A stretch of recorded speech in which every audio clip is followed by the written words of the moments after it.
शुरू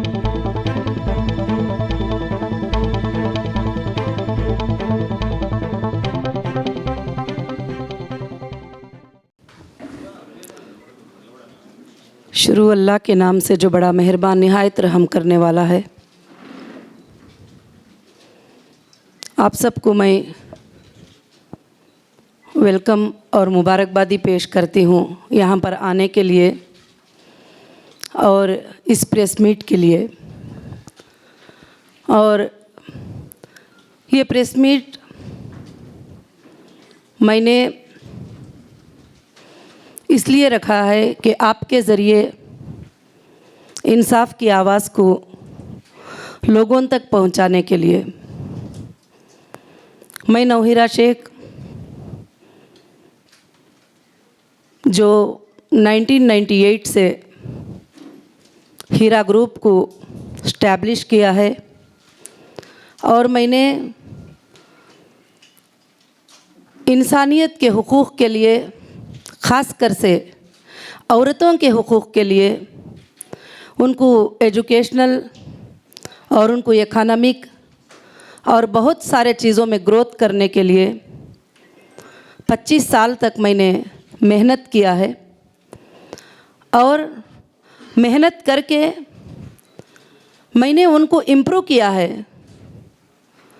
not only education, हमारे women's में ख़ास कर से घरों में ये तकलीफ़ होती है कि वो हमेशा ये सोचते हैं, ख़ास कर से मुस्लिम कम्युनिटी के जो औरतें हैं, जो महिलाएं हैं, वो ये सोचते हैं कि हमको कहीं भी कुछ नहीं करना है।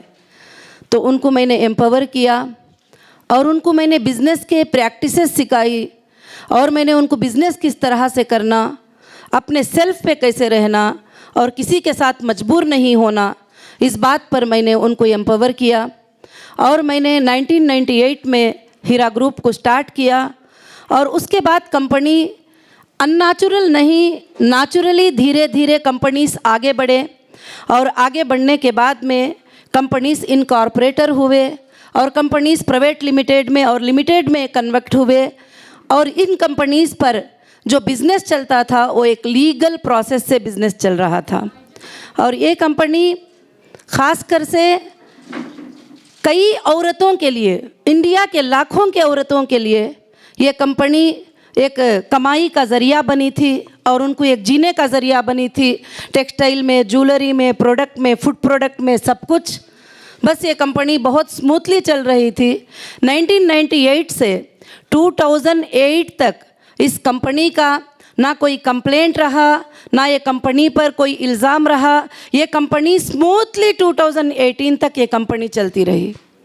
आज मैं प्रेस के ज़रिए से, मीडिया के ज़रिए से जो कुछ बातें हैं वो ये बताना चाहती हूँ।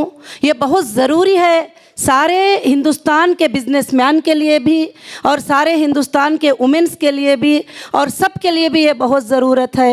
उसके बाद में कुछ ब्लैकमेलर, कुछ सताने वाले लोग, कुछ एक्सटॉर्शन करने वाले लोग, उन्होंने इलीगल तरीक़े से हमसे जो डिमांड करते थे उन डिमांडों को हमने पूरा नहीं किया। तो उसके बाद वो लोग जो है कुछ एक छोटी सी बात, एक जीएसटी का छोटा सा प्रॉब्लम आने की वजह से कुछ दिनों तक कस्टमर को पेमेंट की पॉलिसी चेंज हुई। ना कंपनी ने कभी लॉस डिक्लेयर किया था, ना कंपनी ने कोई शोरूम को बंद किया था, ना कंपनी ने कोई ऑफिस को बंद किया था, ना कंपनी की सीईओ कहीं भागी थी, ना कंपनी कहीं पर गई थी। तो एक फॉल्स एलिगेशन लगाकर एक छोटा सा एफआईआर करते हैं और छोटा सा एफआईआर करके मुझे अरेस्ट कर लेते हैं विदाउट नोटिस। एक नोटिस भी नहीं दिए मुझे, क्या तुम इसको देना है क्या नहीं देना है।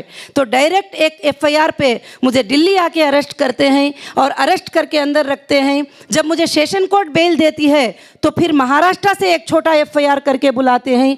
यहाँ तक के ऑफिशियल जो ईओडब्ल्यू हैं वो ईओडब्ल्यू के गाइडलाइंस को भी फॉलो नहीं हुए। उनके लिमिट्स क्या हैं, कितने पेमेंट पे ये एफआईआर कर सकते हैं, कितने फ्रॉड पर वो इन्वॉल्व हो सकते हैं, उन्होंने सोचा नहीं। 3 लाख पे 2 लाख पे 50,000 पे उन्होंने मुझे FIR किया और टोटल इंडिया 2 साल 5 महीने मुझे जो है जुडिशियल कस्टडी में रखे और इंडिया के सबसे बड़े क्रिमिनल को भी 14 डेज से ज़्यादा PC में रखना अलाउ नहीं है। मगर मुझे एक औरत होने के बावजूद भी 8 मंथ्स, मोर देन 8 मंथ्स जो है पुलिस कस्टडी में अंडर प्रेशर रखे।